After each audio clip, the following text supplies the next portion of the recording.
үйімде ақша тұрмайды дегендерге арналған техника. Осындай пластмассовый бутылка аласыздар.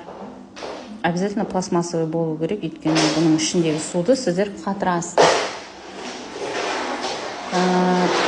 Тиын 27 штук болу керек. Санағанда біреу, екеу, үшеу, төртеу деп. Менде 27-ге толмайды енді.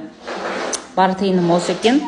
Осының барлығын 27 штукты осы судың ішіне саласыздар.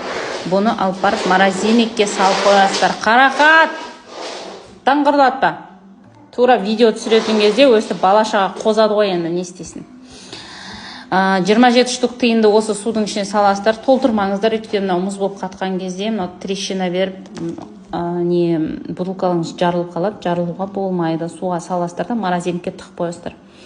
Осыны всегда морозильникте ұстайсыздар и байқайсыздар. Ақша жинасаңыздар, үйге ақша тез жиналатын болады. Депозит ашсаңдар, депозитке ақша тез жиналатын болады. Үйлеріңізге ақша в общем жиналатын болады. Неге? Өйткені сіздер ақшаны қатырып қойдыңыздар үйлеріңізге. Морозильниктің ішінде барлықтарыңызға сәттілік, бай болыңыздар, бар болыңыздар.